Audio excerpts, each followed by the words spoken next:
Mga igsuon, kumusta? Welcome na usab sa atong tulumanon CCTN International Pinoy Journeys. Ako na usab si Divine Marshall Flores, live gikan diri sa New Brunswick, Canada. Sa nga sa akong partner nga si Tony Ortega nga medyo busy karong buntaga. Ako una ang makig-uban kaninyo ning atong tulumanon.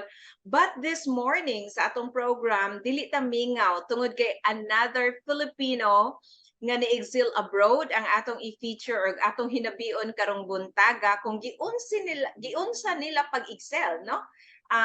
Ngadto sa gawas sa nasod, especially sa pag-start sa ilang negosyo. Ladies and gentlemen, ang ato ikauban karon usa ka Cebuano ni-excel sa iyang pagnegosyo ngadto sa Amerika, usa ka entrepreneur. So please welcome this morning our guests for today, no other than Cleo P. Rogers. Hi, Cleo. Good morning. Hi. May buntag Cebu, may buntag Pilipinas, may buntag Canada. Asa ka Cleo P. Rogers. US karon nanukad? Naa sa Albany, New York. Sa New York. Okay. And then before ta mo start sa imong journey, sa imong your experience no living abroad, lahi ra biya gyud sa Pilipinas. Asa ka sa Cebu na tao nya? Asa ka nagdako? Nataw jud ko sa Masbate. Unya 6 months ko gidala sa akong mama sa Cebu niya. Since then Cebu na gyud ko. Nagdako ko sa Sipadilla, pero kadtong nanak ko mga anak, naglain ako sa Banawa, dool sa Converges. Okay. So sa ato pa sa Cebu ka ni graduate? Yes. Naminyo? Yeah, wala ko naminyo, napangkan ra ko. Okay. So unsa may kurso imong gi-eskwelahan dito sa Cebu? Graduate ko sa University of San Jose Recoletos, Bachelor of Science in Accountancy. Naning lagi kay ta kay pobrita. So mao to nga nag-scholar, na cum laude, nakahumag gyud taon og accountancy. Pero at the time scholar man ka, but were you working at the same time while nag-eskwela ka? Ayuda gyud kinahanglan jud kaayo kay scholar ko sa Aboitiz, pero libro ra man to og tuition niya ang atong pang adlaw-adlaw. So nagtrabaho kog Jollibee after school. Unya mauli lagi tag alas 2 kadlawon kay nanarbaho ta, working student niya, university scholar pa gyud, maintain tag taas kay grado. So, grabe way tinulganay lagi niya, pero inabagan gyud pod sa akong lola. Okay. Pag-graduate nimo sa USJR, nakatrabaho ka dayon, nakakita kag work nga related sa imong course? Yes, kay like I said, scholar ko sa Aboitiz. So after sa akong undergraduate man lang tawag diri sa ato a bachelor's, naana dayon sila position as branch accountant. So trabaho dayon ko, gi-assign ko og Baguio City. Sa Baguio ka nag-work? For how long? 2 years nag-work og Baguio City. Okay. And then after pag-work nimo sa Aboitiz, naapakailain nga kumpanyang nasudlan? Daghan jud. So katong na-Aboitiz ko, I realized the fact nga if you're a finance person, you come into the office first, but you leave the office last. I was watching my branch manager like, hey, I think I can do sales and marketing. So after ko nag-branch accountant, nisulod ko og sales and marketing. Sa maotong nagkuan ko kanang nag-ahente ko og welding rod. Dito nalahi ang akong path since dito. Unsa na siya nga product ang imong giahente? Welding rod siya, ang iyahang brand is high-end siya nga welding rod, like for example underwater kanang mga ingnana ba, unya kan mga machines nga sa manufacturing nga imbis nga mopalit sila bag-o i-weld na lang nila, that kind nga specialized welding rod, Magna iyahang brand, Australia gikan. Is mga big companies, right? Oh yes, big companies like General Milling, Yacht Club niya, ang mga clients po namo dinha sa MEPS, o apil po ko diha, nag-area po ko diha sa una. Area means kanang musuroy kanila, tanawin mo na ba sila needs. Mo to ang mga kliyente sa una. After that, Doon na pa kay laing kumpanya nga gisudlan? After that, na call center na ko. Mhm. So call center na, and now looking back, nahugog ka na, gi-prepare gud ko sa Ginoo kay katong sa Baguio gi-prepare ko sa tugnaw kay ako atod karon di gid gyapon ako kaya ang tugnaw.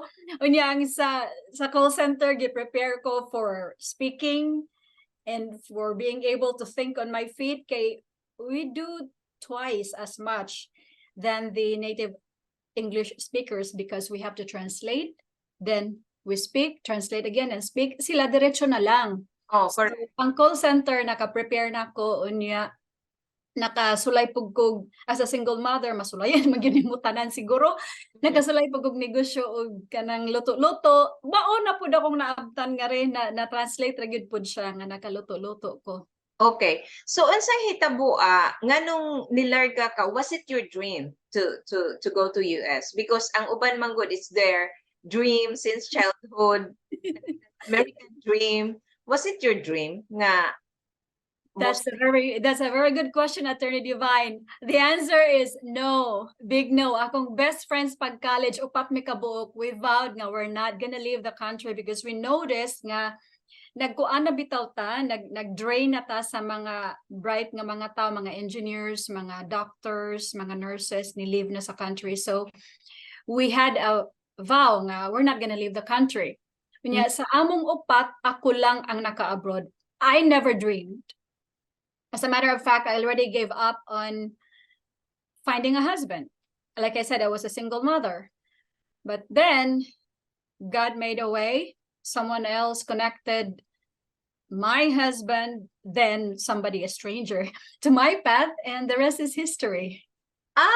okay. So sa ato pa na-meet nimo ang imong husband through what? Na-meet ako ang akong husband through a housemate. So I was working sa Converges. Nag-rent mig apartment diha dool. Then na ako'y housemate nga kauban po nako sa team sa call center. Yeah, kay kanila ging taas-taas sa tag-edad, they call me mommy because I was probably 7 to 9 years older than them. So, Mami Kyul, na ako introduce nimo. Kani siya, ana. Yeah, I already gave up 7 years ago, 7 years back before I met him. I just wanted to raise my kids, then stay single because I just got out of the dating game.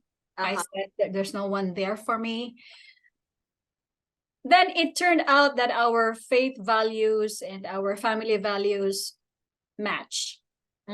So I checked my list and I said, hey, this is the guy that I've been looking for.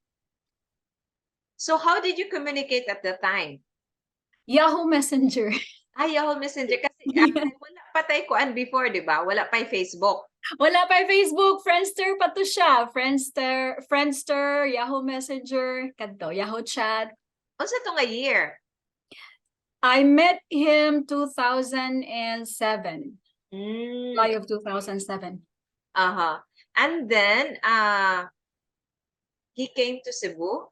Yeah, I met him July of 2007. June of 2008, he came to Cebu because it's a requirement, probably still is, that you should come and visit the girl in the Philippines before you can petition for fiancé or immigrant. Yeah, he came to Cebu 2008.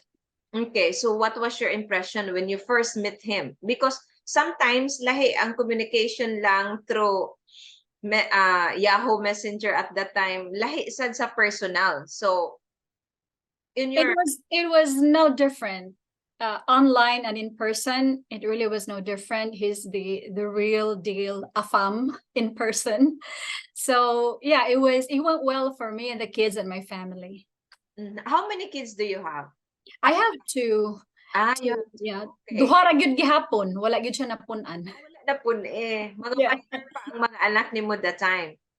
Yeah, they were back then when we met in person, kuan pa lang sila, 10 and 9.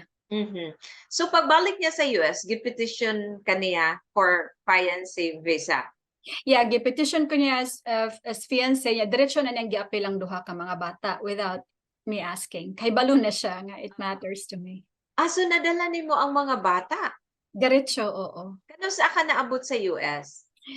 Naabot mi nga ri kay June of 2009.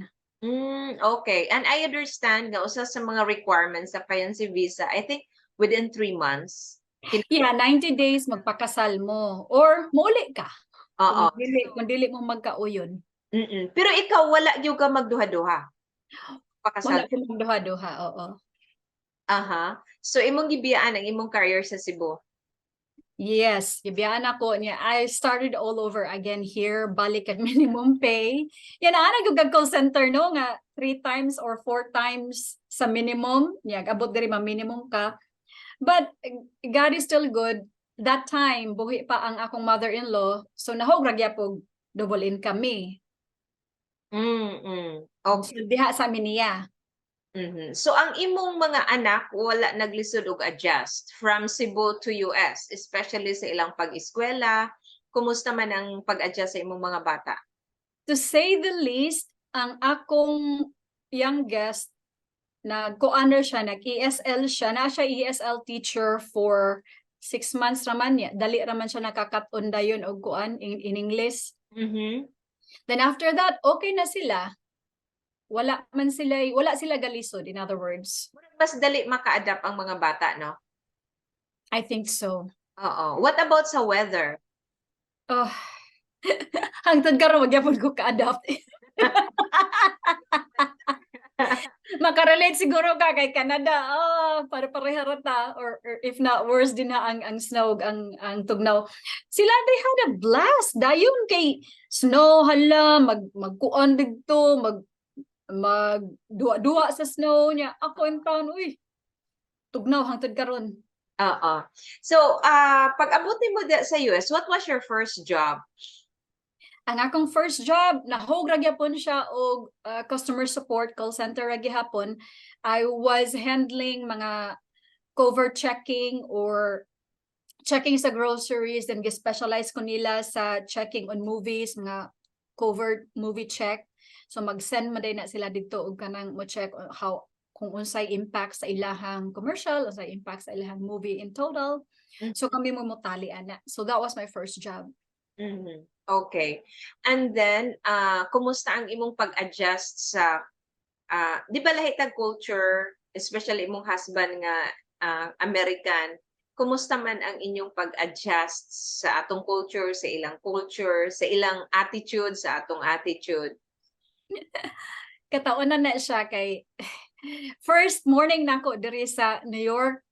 Daghan man gina sila yung mga colloquial expressions. So first morning ako sa New York, nangutana ang diha sa elevator nangutana ang kanang back up a little bit. Ang akong mother-in-law gi-introduce ko nga, this is Richard's fiancé. Ningon nang usa ka laki sa kaning elevator nga, you're Rick's fiancé. What are you doing Saturday night? I had no clue nga he was joking, trying to ask me out. Malay ko ba, inanaon di ay nga, gusto na siya makig-date na ako. But that was of course a joke because he knows that the family. I don't know what I'm gonna do Saturday night. So, usa na, colloquial expressions, hantod karon mag-adjust yapon ko na Attorney Divine. Unya, sa among relationship, wala ko nag-expect nga my husband is a very picky eater. Okay. Fortunately for him, kay I already have my intuition sa cooking. So, nagluto-luto man ka before. Yes, and I'm willing to learn. So, lucky siya diyang dapita. Og sa culture po, when it comes to raising my kids, the first thing that I was very frustrated nga culture shock nako is di ka pwedeng masaba, di ka pwedeng mamunal. Oo. Yeah. And they were at that age nga 9 and 11 nga kinahanglan pa gyapon pantonon bitaw, di pa sila adult, dili pa pud sila bata. So in between ba, struggle gid to siya. Yeah, pero mo intervene siya on how you discipline the kids. Ay moingon gid siya nga, don't do that. That's not allowed here in America. Yeah, tinuod. So ma-frustrate ka kay di ka ka-disiplina, ka disciplinarian baya ko kay you're a single mom. Unya usahay ang bata di madag mata og tingog ra, di ba? Ay, dili na maminaw, Attorney Divine. Tinuod Dili na. na dire because naa may child protection services. I know they did not abuse it, Hmm. pero mo break na lang pud ko ba kay ang silingan pwede man pud sila manawag. Oh, may musumbong, di Oh, ba? mo mosumbong. Oo. Ma-child protection na pod. So, kuan gyud culture shock gyud kaayo. Yeah. Sa food sa mga bata because ang kana sila di man na sila ang ato rice is life. Sila din na mga og rice. Kumusta man ang inyong food? Rice gihapon mi uy. Hantod karon everyday mag-rice ra gyud gihapon mi. Akong bana ka mao nang gani na mo luto og rice kay lagi kay way ngumang ko nga I don't wanna come home nga gutom kaayo ko kay di man ko mo skip man kog lunch sa work because I want to work through my lunch. So sa katong wala pa mag-work from home inig-uli na ko gutom jud kay ko. So my husband wanted to make sure nga naay rice. So nagkat-on siya luto og rice kay mga bata that time nag-eskwela pa man. Kaya Mm. nag-abot na ko na ay rice. Oh, di ba? Oh, tinuod na. Unsa na may grade sa mga bata karon?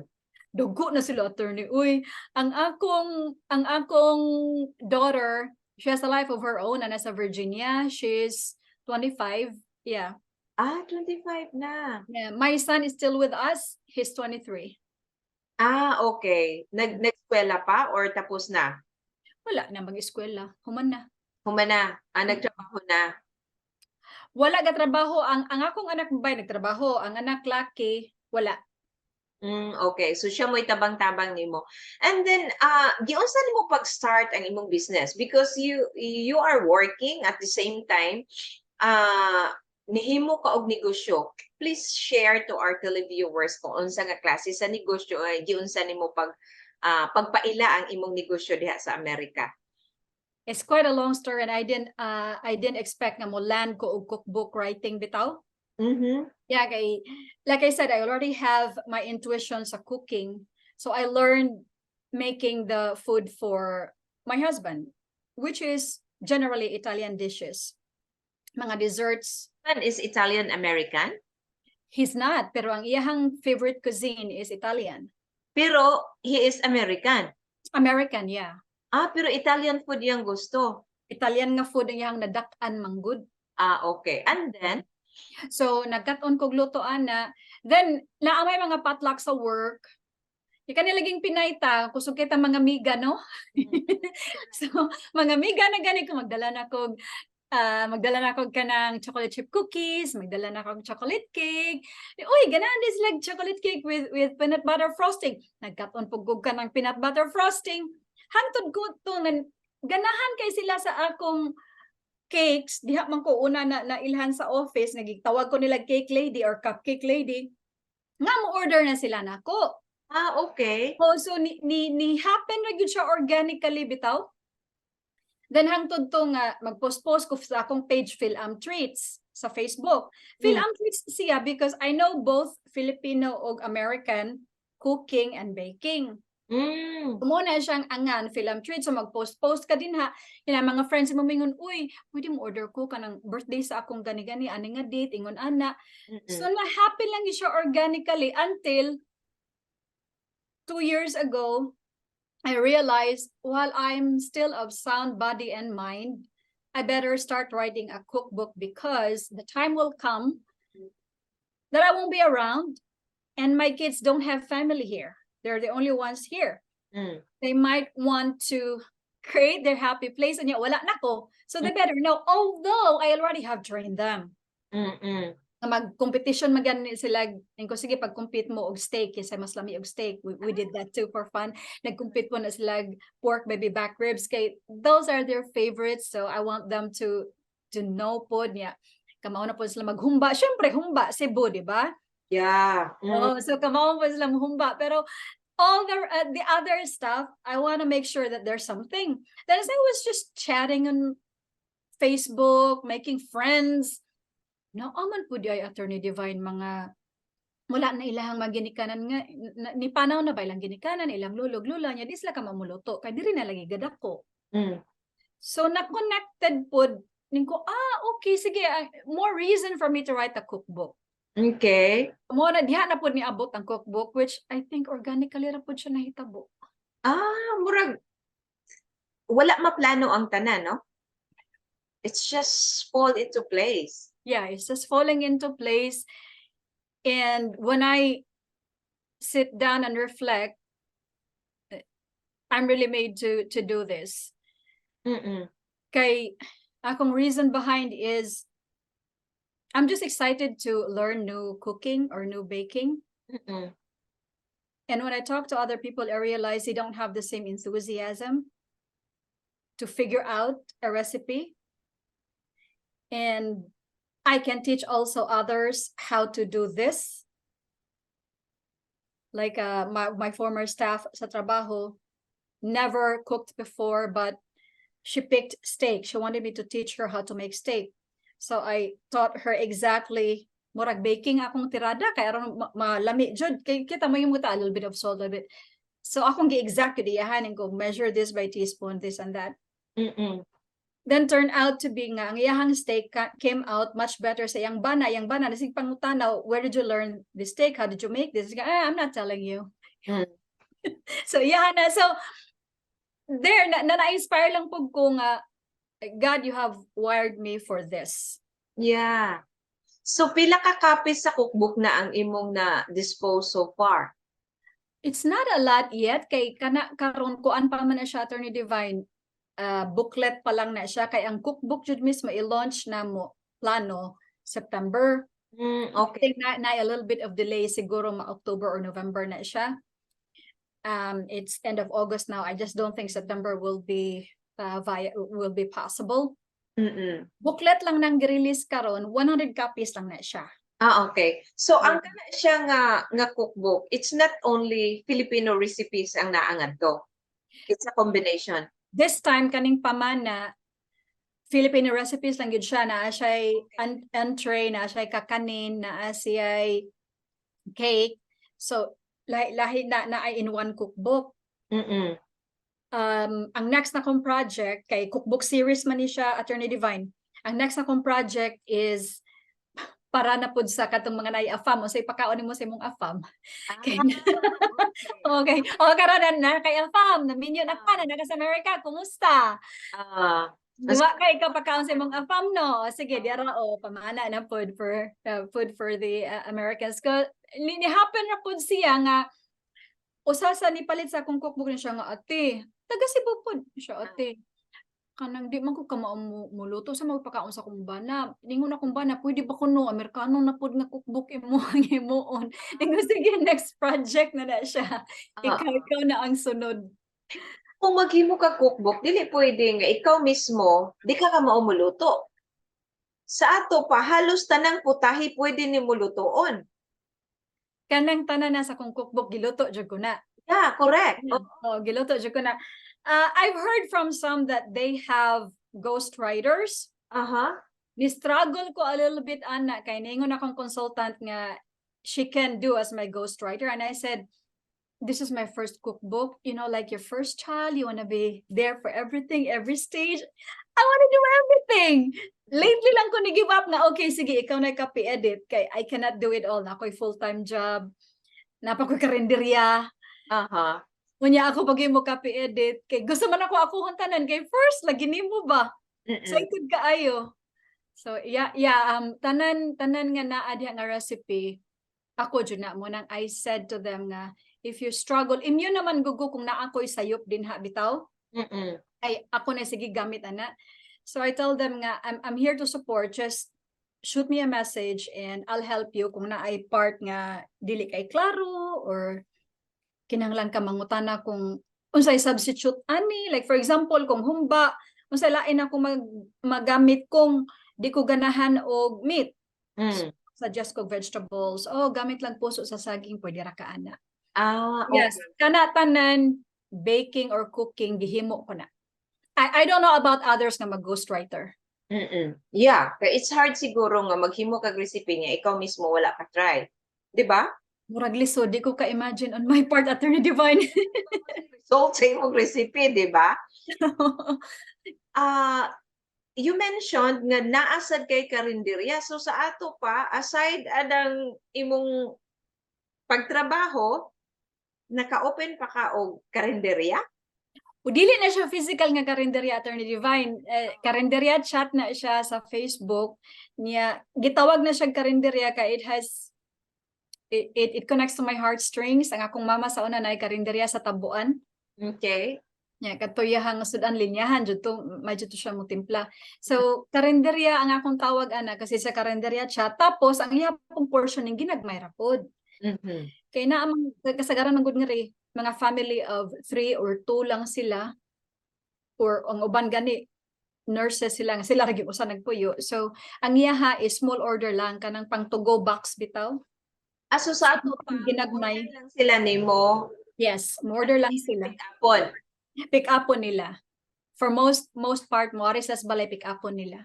Aha. So unsa man na nimo adlaw buhaton considering weekdays nag-work ka? Sabado lang.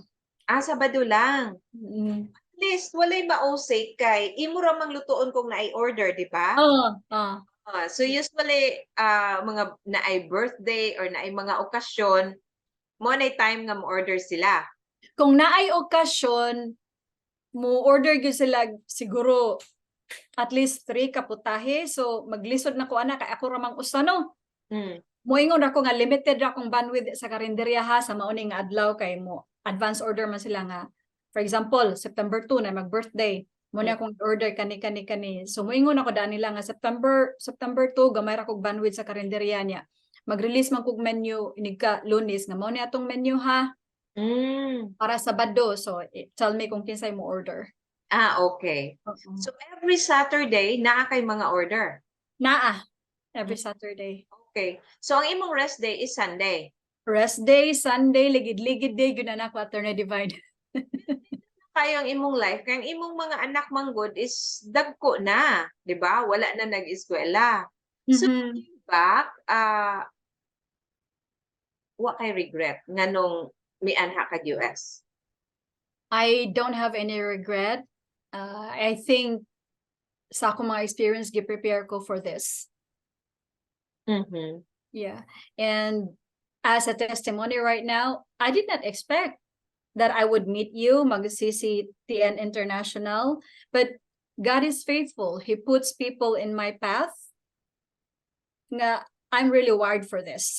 Yeah, true. We should share your story, your inspiring story, and thanks to Crystal Hirosa. Na mo no, na mo correct. Nimo. Oo. So how did you meet Crystal? Classmate mo in Cebu? Crystal, I met her sa Virginia Food Inc. Nagtrabaho mi dito. So siya sa accounting, ako dito ko sa sales and marketing. Kaya nag-apil-apil lagi ko sales and marketing. Okay. Si Crystal sa nag-meet mi diri na. Oo. Yeah. So, unsay imong message para sa atong mga kababayan, no? Nga maybe ikaw on your part wala ka moagi sa part nga nag-struggle sa pagsugod because naamang kay husband nga makatabang, but there are some nga pareha namo uno nag-start gyud sa first step. Di ba? Start og sila pa start sa zero gyud. Unsa imong mensahe para nila to in order for them to kana bitong makapadayon gyud sila sa ilang pagpanginabuhi diri sa gawas kay lahi ra kaayo ang Pilipinas o diri sa abroad? First, siguro, level the expectation lang nga lahi gyud nga ri. Kung usa ka sa atoa inig abot nimo abroad, yes, na ako'y afam na ako'y in-laws, but still there is struggle gihapon sa ilang pamatasan, ilahang the way they eat is lahi sa atoa na dili gyud ka mo fit seamlessly dayon. You have to be cognizant of what's going on around you, lahi ilang culture, lahi ilahang eating pattern. Nya mingawon jud ka sa imong mga pagkaon. So makig-connect jud ka ug isig ka Pilipino kay helpful po na sa atong oxytocin na magka-istorya taga Bisaya lipay kay kami daw. Makapang marites ta ka jot, di ba? Mo na oy, nausa na day sa ato mo ni mo na kanang kuan lang kanang don't take life so seriously, don't work too much because life is short. enjoy pod sa imong life kay kasagaran good very good. The culture is go go go go go, di ba? Paspas siya compared sa atoa nga sa atoa is inigawas trabaho uli nasa cellphone, tanaw TV, diri nigawas mo trabaho agoy, maglimpyo ka, manglabak ka, magluto ka. Imo tanan, push button lagi siya pero imo pod tanan. Ikaw imong kaskas, imong sayaw. So adjust lang yun niya. Time is very important. Hanay nimo hang time kay kung dili nimo hanay imong time magkabulingit gyud ka, wa jud kay sinina. Di ba? Importante. Oh, so ana lang kanang be cognizant of what's going on around you. Manage your time wisely. Yeah, don't overwork. Enjoy life. True. Okay. Things will keep getting better. You're right. Okay, so thank you kaayo Cleo ha sa pag-share sa imong journey, and I hope sa atong mga kababayan nga na di sa US maka-order sila sa imong cookbook. Kay tinuod na once na ka nagpuyo abroad, ma-miss gyud nimo ang mga pagkaon. Unya usahay dili siya available, so mas may kita nalay mo luto, di ba? Yeah, og mo palit pug ka, you're risking na naman gud kay expectation sa imong mind nga gusto ko og halo-halo ngayon ani nga taste inigpalit nimo di day mao. So there is that risk. Mo palit kag pakbit pagtilaw nimo ay di man ni pareha sa akong mama kay naman gud kay benchmark. Yeah. So mas maayo nang ikaw start with the Pamana cookbook, you start there and then you tweak it later on. Anyway, I'll be here to support those that buy, and we will be out on Amazon once ma-release na siya, Attorney Divine. That's the plan. Sa Amazon. Okay. So salamat kayo Cleo sa imong time. Hinaot nga ma-inspire nga atong mga kababayan no nga makakita nining atong programa.